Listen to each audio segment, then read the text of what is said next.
ஸ்டாலின் அவர்களுக்கு ஒரு மிகப்பெரிய தோல்வி காத்து கொண்டிருக்கிறது.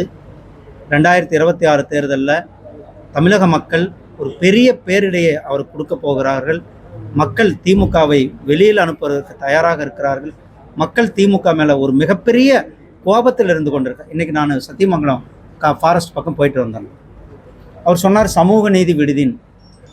ஆனால் அது விடுதி மாணவர்கள் தங்குவதற்கு எந்த லாக்கில்லாத விடுதியாக இருக்கிறது. அந்த விடுதியில் எந்தவித அடிப்படை வசதிகளும் இல்லை. நான் இன்னும் போகலான் இருக்கிறேன் பல விடுதிகளுக்கு.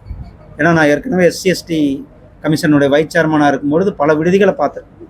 அந்த விடுதிகளினுடைய சூழ்நிலையெல்லாம் அவ்வளோ கேவலமாக இருக்கும். அந்த விடுதிகளில் மாணவர்கள் தங்க முடியாத சூழ்நிலை. அவர்கள் சரியான உணவு, சரியான குடிநீர் வசதி இல்லை.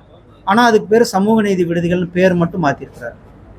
திரு ஸ்டாலின் அவர்கள் இந்த 4 ஆண்டு ஆட்சியினுடைய தோல்வியை மறைப்பதற்காக, தோல்வியிலிருந்து அதை தன்னை காத்து கொள்வதற்காக மக்களிடத்தில் போயிருக்கிறார். ஆனால் மக்கள் ரொம்ப தெளிவானவர்கள். மக்கள் அவருக்கு சரியான பாடத்தை போட்டுவார்கள். இந்த மகளிர் உரிமை தொகையில் பல்வேறு சிறப்புகள் நிறைவேற்ற நிலையில் இன்னைக்கு வந்து அதில் பல்வேறு புதிய தளர்வுகளை அறிவிச்சு மறுபடியும் விண்ணப்பிக்கலாம் அப்படின்னு சொல்லி அரசு. அதான் அவர் என்ன சொன்னார், ஃபஸ்ட்டு ஆட்சிக்கு வரும்பொழுது அல்லது தேர்தல் வாக்குறுதியில் அனைத்து குடும்ப இல்லத்தரசிகளுக்கும் 1000 ரூபா கொடுப்போம் அப்படின்னு தான் சொன்னார். ஆனால் ஆட்சிக்கு வந்த பிறகு பல கண்டிஷன் வச்சு பல பேரை கழித்து ஒரு 70,000 பேருக்கு கொடுக்குறேன்னு வந்தார். 70 லட்சம் பேருக்கு கொடுக்குறேன்னு வந்தார். அப்புறம் அதுலேயும் நிறைய பேர் பிரச்சனை பண்ண பிறகு அப்புறமா கொஞ்சம் பேருக்கு கொடுக்குறேன்னு வந்தார். ஆனால் அந்த தொகையும் மக்களுக்கு முழுமையாக போய் சேரல. அதாவது இந்த அரசாங்கம், திமுக அரசாங்கம் மக்களை தேர்தலுக்காக ஏமாற்றுவதற்காக இன்றைக்கு பல்வேறு யுக்திகளை கையாண்டு கொண்டிருக்கிறாங்க. கூட்டணி ஆட்சியில் திரு அமித்ஷா அவர்கள் வந்து கூட்டணி ஆட்சி தான் சொல்றாரு.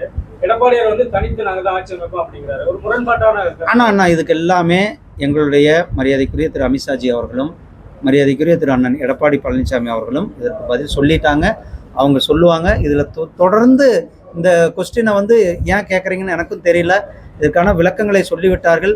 நான் ஒன்று கேட்குறேன், ஸ்டாலின்கிட்டையோ அல்லது திருமாவளவன்கிட்டையோ ஏன் இந்த கேள்வி கேட்க மாட்டேங்கிறீங்கன்னு எனக்கு தெரியல.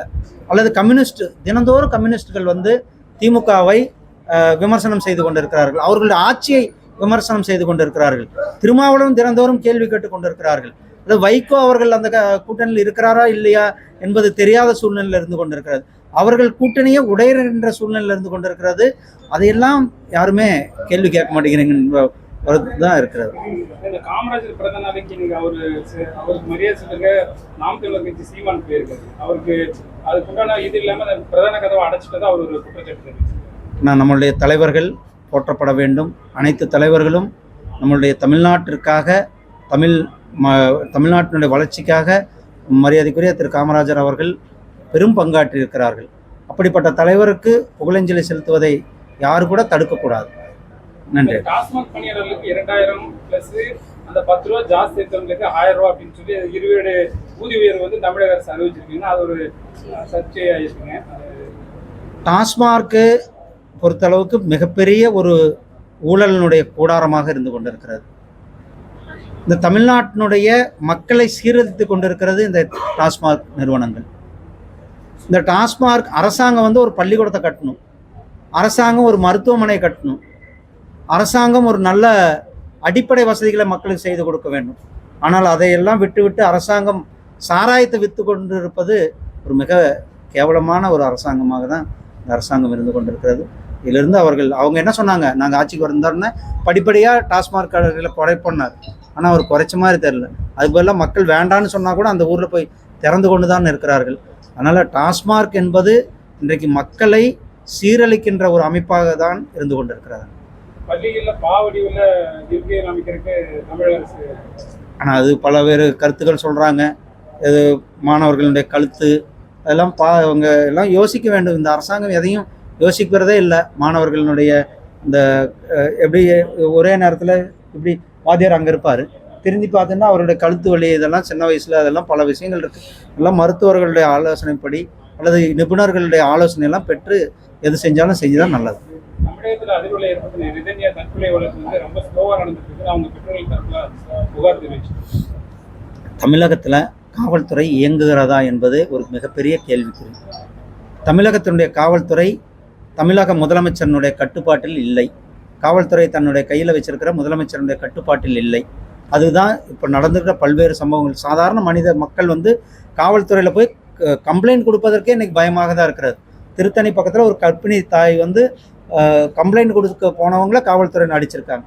அஜித்தினுடைய மரணம், அதுபோல் 23 மரணங்கள் இந்த 4 வருஷத்தில் நடந்திருக்கிறது. அது தவிர்த்து இதெல்லாம் வெளியில் வந்தது. இன்னும் வெளியில் வராத சம்பவங்கள் ஒவ்வொரு காவல்துறை காவல் நிலைய வாசலில் போய் நின்று பார்த்தா தான் தெரியும் இன்னும் எவ்வளோ சம்பவங்கள் இது போல் நடந்திருக்கு. காவல்துறையினருக்கு ஒரு அடிப்படை பயிற்சிகள் முக்கியமான மனிதர்களை நம்மளுடைய இந்திய அரசியலமைப்பு சட்டத்தில் கொடுக்கப்பட்ட அந்த உரிமைகள் காக்கப்பட வேண்டும். அதே நேரத்தில் பாதிக்கப்பட்ட மக்களுக்கு அவர்களுக்கு உரிய நீதி கிடைப்பதற்கு நீங்கள் சொல்கிறீங்க, அந்த வழக்கில் அவர்களுக்கு நீதி கிடைப்பதற்கு காவல்துறை முழுமையான நடவடிக்கை எடுக்கப்பட வேண்டும் என்பது நடைபெறும். டயா பூஸ்டர் சுகருடைய ரிமோட் கண்ட்ரோல் இனி உங்க கையில. அனைத்து மருந்து கடைகளிலும் கிடைக்கும். செய்திகளை உடனுக்குடன் தெரிந்து கொள்ள கீழ்கண்ட கேபிள் மற்றும் டிடிஹெச் நெட்வொர்க்குகளில் எம்நாடு செய்தி தொலைக்காட்சியை காணுங்கள். பாதகம் செய்பவரை கண்டால் நாம் பயம் கொள்ளலாகாது பாப்பா. மோதி மிதித்துவிடு பாப்பா, அவர் முகத்தில் உமிழ்ந்துவிடு பாப்பா. அண்மை செய்திகளை உடனுக்குடன் தெரிந்து கொள்ள இணைந்திருங்கள் எம்நாடு தொலைக்காட்சியுடன்.